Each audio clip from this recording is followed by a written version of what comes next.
Yeah. All I need is one mic. Yeah. All I need is one mic.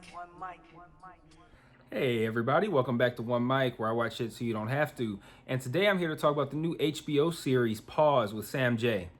Now, I've watched the first 4 episodes of the show. Only 4 have aired so far. I didn't plan on covering this at first, but after watching these 4 episodes, I figured probably be a good time to get in front of you guys and tell you what I think about it. You know, I'm assuming it'll probably have at least 10 episodes. And, you know, it's a good time after 4 to say, hey, this is worth taking a look at. Or maybe it's something you might want to pause on. I had to do it. I didn't plan it. It just kind of happened that way. But once I realized it was there, I'm like, I gotta take it. It's a bad pun, but I gotta take it anyway. So I watched first 4 episodes. I really enjoyed this show. I didn't think I would like it this much, but I find it to be pretty enjoyable.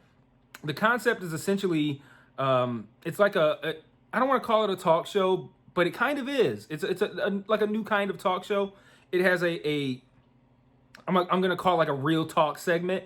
It's just Sam Jay and a whole bunch of people in a room, like in a house or an apartment. It feels like a house party vibe, and they're just talking about real shit. Whatever the topic is she's talking about, it's just real talk. And then she has usually an interview or two that she does with I'm gonna say a unique type of person, like someone you would not expect an interview from, or an interview with, I should say. It's not like, oh, I'm interviewing Bill Clinton or I'm interviewing Kevin Hart or whatever kind of random celebrity.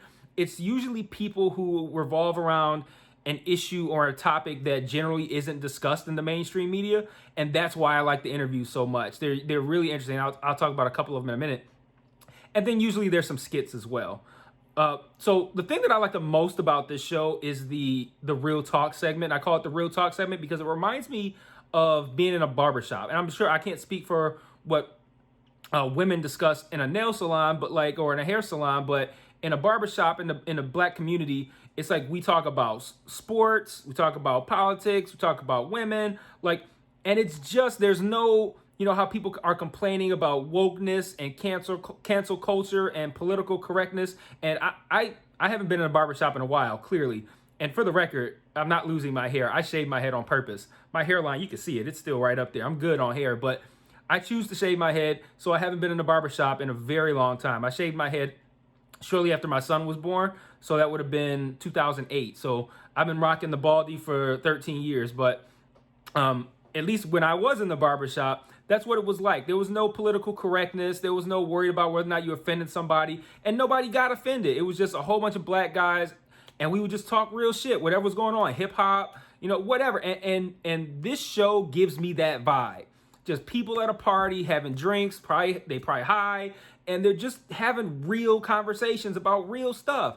Like the first episode, they talk about what it's like to the concept of a black person being called a coon, like, you know, stuff like that, like things that you might see, that you might talk about amongst your friends or on Twitter or something like that, but without that kind of I can't say how I really feel because rando person might see it if it gets retweeted by this person, and now this publication's covered. It's a whole thing, and it's like there's none of that there. It's just like real people getting together to talk, and it's not even all black people. It's like white people there too, and I just love that vibe. It takes me back to the barbershop, and I respect the realness of the conversations. It's fun to watch, even when I don't agree, because she says stuff that I don't necessarily agree with, but I can appreciate and respect the fact that it's really just people getting their thoughts and feelings out without that feeling of like, oh, I gotta watch what I say. And it's like, you might say something that's offensive to somebody out there, out in the universe or whatever, but I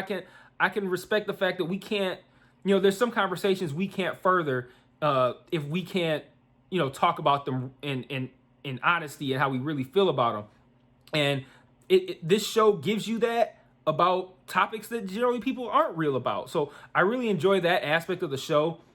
Definitely my favorite part. The interviews are great too. Like I said, the interviews generally are with people who you wouldn't expect to have interviews with. It's not about you know, the person, like, okay, let's talk to so and so celebrity or whatever. It's about a topic kind of, and she will interview somebody who can speak from a place of authority on whatever this topic may be. So I'll give you an example. In the first episode, she has a conversation with a couple of black conservatives. And if you know anything about politics or anything about the black community, generally you don't find too many black Republicans. And when you do, what do they get called a lot? Coons. So like, it played into the theme of that episode. And it was a really good conversation. I think I'm not going to spoil anything about it, but some revelations are brought to light in this conversation. Like, it's a really interesting conversation with these two individuals, and you find out where they come from. And I don't necessarily mean like where they were born, but like where they're coming from an ideological perspective. So really interesting conversations there. There's a really good one in episode 3 with former NFL running back Ricky Williams, who was generally known as somebody who basically was awesome at football and quit to smoke weed.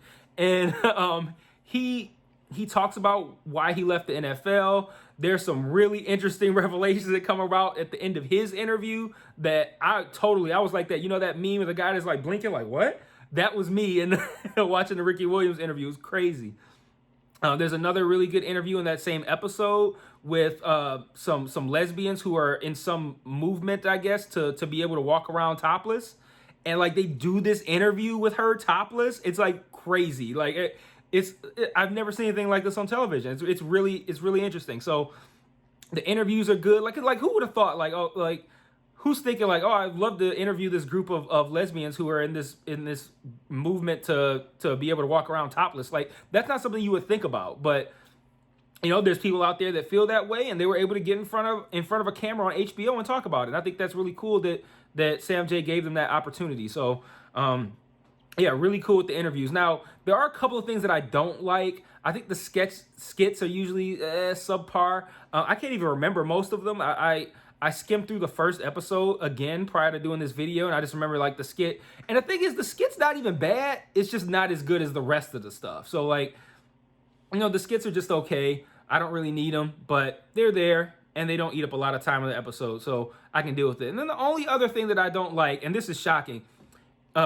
if you know me at all, I feel like Sam J is incredibly gratuitous with her use of the N-word. And for someone like me who is who is a very prolific user of the word myself, which, I mean, you're not going to find it on this channel, but, I mean, I'm a black guy from Detroit, right? Like, well, it happens, right? But as someone who uses the word fairly loosely myself, even I am taken aback by how often she uses it. It's distracting. Like, wow, like you really say this a lot. And there's something that just kind of, I don't want to say rubs me the wrong way, because it doesn't make me angry or resentful toward the person or anything like that. I just don't do it. But there's something that just, it makes it a little bit worse when you say it around white folks. Like there's a episode of a podcast out there where I hopped on and I talked about my feelings on the word and where it comes from, how I feel about white folks using it, all that good stuff. And in that episode, I talked a lot about how I feel about white folks using it. And I don't feel like if we use it, it gives white people a pass to use it. I don't subscribe to that theory. But there is a part of me that I just feel a little squeamish. I can't even really put into words why. But using it around white people I don't know. I don't like to do it. It just makes me feel like, I shouldn't have did that. And she says it every other fucking word and recklessly around white folks. So like, that's the only thing. She says it so much that it's distracting. And I have no issues with the word at all being used by black people. Like I said, I'm a very prolific and well-known user of it myself. But she says it so often that it's you can't help but notice it.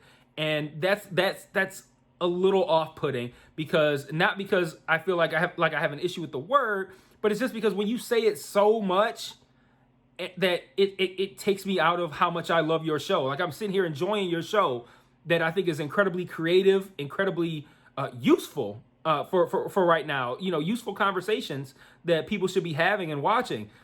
I think it's an important show, and I'm watching it and I'm enjoying it. But at the same time, I'm sitting here noticing how often you use a certain word, and like that, I feel like that's a flaw of the show. Just like I've had somebody come on the comments on this channel and say how much I say Like, hey, I know I say it a lot. What the fuck? I don't care. But the point is, maybe that person watches that and they can't watch my video without hearing me say or over and over, and it just takes them out of it. And that's how I feel about her use of the N-word in there. It kind of takes me out of it a little bit. I wish it didn't. But again, that's a very small flaw in what I think is otherwise a very entertaining, interesting, and important show. So if you haven't started watching it yet, it's about half an hour long. I believe it airs on Friday nights on HBO. I don't watch it on Friday nights. I'm usually watching like Bill Maher, or I'm watching like something with, stuff with my wife. I usually, if I watch it on Friday, it's after she's gone to sleep, or I usually watch it on Saturday. But there are 4 episodes so far, about half an hour apiece.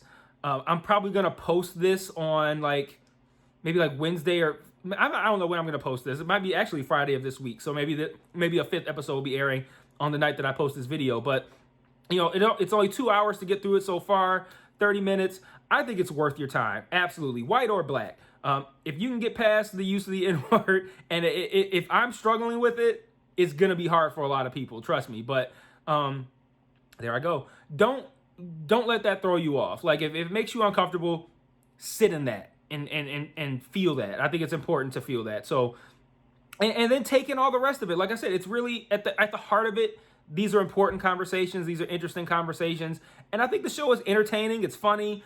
Like I said, it gives you a vibe. Like, if you've never been to a black barbershop, I'm telling you, these conversations that happen in these, whatever this apartment or house is, that's what it's like to be in a black barbershop. So, if that's something that interests you, like, oh, what's this like? That's what it's like. So, definitely 2 thumbs up for me on Pause with Sam J. I encourage you all to check it out. And maybe I'll come back again at the end of the season and maybe give some more thoughts on it. But right now, after 4 episodes, I already know I'm in on it. Thumbs up for me. So watch that one and drop it in the comments. Let me know what you think. Let me know what you think if you've already seen it. And until next time, peace.